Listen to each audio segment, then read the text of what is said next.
రాష్ట్రంలో అన్ని రకాల వికలాంగులకు సంబంధించి ముఖ్యంగా బదిలీలకు ఇంతవరకు బీజేపీ పార్టీ ఏ రకమైన సహాయం అందించలేదు.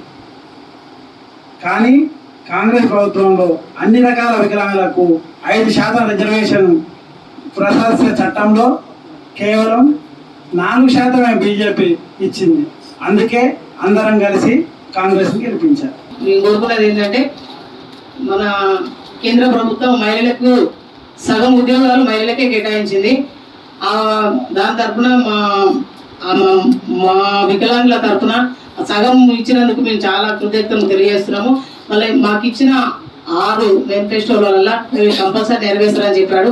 ముఖ్యంగా ఏంటిదంటే ఉపాధి పథకం కింద మహిళలకు 400 రూపాయలు చేస్తానని చెప్పారు.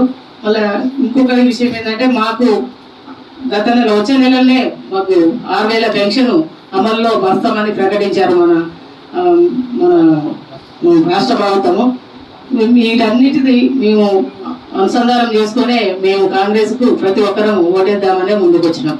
ఒక్కొక్క నియోజకవర్గానికి దాదాపు 40 ఓట్ల ఓటు బ్యాంక్ ఉన్నది. గతంలో ప్రభుత్వం కూడా కాంగ్రెస్ ప్రభుత్వం గెలిచింది కూడా వికలాంగుల ఓట్లతోనే. ఇవాళ 0.05 ఓట్ల తేడాతోనే మరి ప్రభుత్వాలు కూలిపోతున్నాయి. ఎందుకు మరి కాంగ్రెస్ ప్రభుత్వానికి ఇవ్వాలంటే మరి ఇక్కడ రాష్ట్రంలో చూసుకుంటే 6000 పెన్షన్, వికలాంగుల హక్కుల చట్టాన్ని ఇంప్లిమెంట్ చేస్తాడు. మరి 6 గ్యారెంటీలో భాగంగా ఉచిత బస్ పాస్ ఇస్తానన్నాడు. అదేవిధంగా వికలాంగులకు కూడా అన్ని సౌకర్యాలతో ఇందిరమ్మ ఇల్లు కట్టిస్తాడు. అటు మరి జాతీయ మేనిఫెస్టో ఉన్న రాహుల్ గాంధీ ప్రకటించినటువంటి మేనిఫెస్టో చూస్తే దాంట్లో వికలాంగుల హక్కుల చట్టాన్ని సంపూర్ణంగా అమలు పరుస్తాడు. రెండోది, ఏవైతే భాషలు మరి ఎన్నో షెడ్యూళ్ళు లేవో మరి బ్రెయిలీ భాష అందులోకి సంబంధించింది కానీ మూగ భాష మరి బదిర్లోకి సంబంధించిన భాషలు కూడా మరి అధికారికంగా ప్రభుత్వం గుర్తిస్తున్నారు. మూడోది ఏంటంటే మరి మానసిక వికలాంగులు మేధోపరమైనటువంటి పిల్లలకు ఒక జాతీయ స్థాయిలో ఒక రీసెర్చ్ సెంటర్ను స్థాపించి మరి పూర్తిగా ఇది ఉన్నారు. అదేవిధంగా వికలాంగుల పైన అట్రాసిటీ కానీ వికలాంగులు అనే పదంతో ఎవరు దూషించినా కూడా ఒక చట్టం తెస్తాం కేంద్ర స్థాయిలో.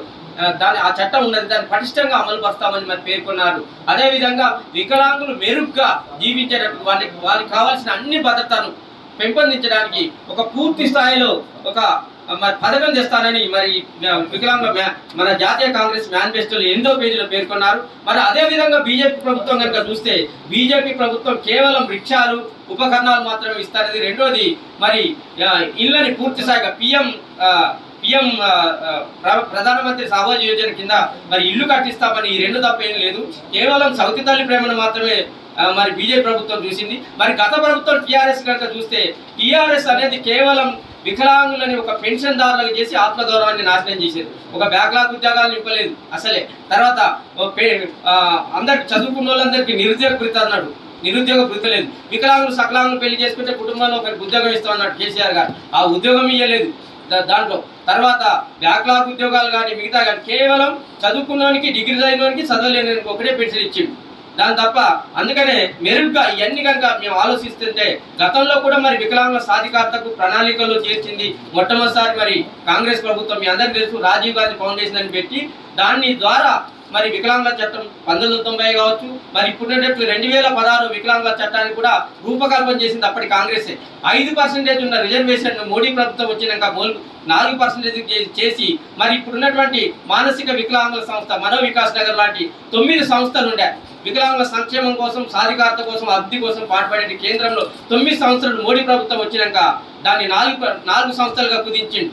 రెండోది ఏంటంటే వికలాంగులకు ఒక కమిషన్ లేదు. కమిషన్ బదులు వికలాంగుల చీఫ్ కమిషనర్ అనేటువంటి ఒక పోస్ట్ ఉన్నది వికలాంగుల చట్టం ప్రకారం. దానికి సర్వ కాన్స్టిట్యూషనల్ పవర్స్ ఉన్నాయి. కానీ ఆ chief commissioner national trust chairman కానీ దాన్ని ఇంతవరకు మోడీ ప్రభుత్వం 10 సంవత్సరాలు దాన్ని అలాగనే ఉంచారు. అంటే దీన్ని బట్టి కేవలం వికలాంగులని అడ్వర్టైజ్మెంట్ ఎలిమెంట్గా ఒక ఊత కర్రలుగా చూపిస్తున్నది తప్ప నిజమైనటువంటి సాధికారత కానీ సంక్షేమం కానీ వికలాంగుల పట్ల చేస్తలేదు. కాబట్టి ఇవన్నీ మేము బేరీజ్ వేసుకొని ఇక్కడ ఉన్నటువంటి బదులు కావచ్చు, అందులు కావచ్చు, శారీరక వికలాంగులు కావచ్చు, 21 రకాల వైకల్యం. రాష్ట్రంలో 20 లక్షల జనాభా ఉంటుంది. కాబట్టి మేము వచ్చే మే 13 జరిగేటువంటి 2024 ఎన్నికల్లో మరి కాంగ్రెస్ ప్రభుత్వానికి మద్దతు ఇద్దాం, వికలాంగుల సాధికారత సాధిద్దాం అనేటువంటి నినాదంతో మేమందరం కూడా ఇక్కడ నుంచి మరి రాష్ట్ర వికలాంగులందరికీ కూడా మేము పిలుపునిస్తున్నాం.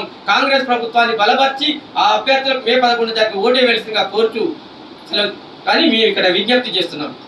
మేనిఫెస్టోలో it is undeniable manifesto they give the cloths to the Congress people. I am telling this. మరి అది ఇంప్లిమెంట్ చేయవలసిన బాధ్యత మన మీద ఉంది. రెండవది ఏంటంటే మాకు బస్ పాసుల గురించి, అది ఆర్డినరీ బస్సులు మీరే ఆలోచించండి. ఆర్డినరీ బస్సులు ఎన్ని ఉన్నాయి, ప్రతిది కూడా అలా అయింది. అందుకని మాకు సబ్సిడీ 40% మాత్రమే. ఆ 40% ఉన్న వాడికి ప్రతి వాడికి ఇవ్వాలి. మీకేం వస్తుంది? అయినా మేమంతా రోజు తిరుగుతాము ఆ బస్సుల్లో. కార్లు లేని వాళ్ళందరికీ కూడా బస్ పాసులు ఇవ్వాలి. అది చాలా మంచిది. చాలా వేళ్ళ మీద మాత్రమే లెక్క పెట్టే వాళ్ళు తిరుగుతారు ఈ బస్సుల్లో. అది కంపల్సరీ ఇవ్వాలి. అది కాంగ్రెస్ ఇక్కడ నిర్లక్ష్యం చేస్తూ అనేక సంస్థలను, ఆర్గనైజేషన్స్ నిర్వీర్యం చేసింది పోయిన ప్రభుత్వం.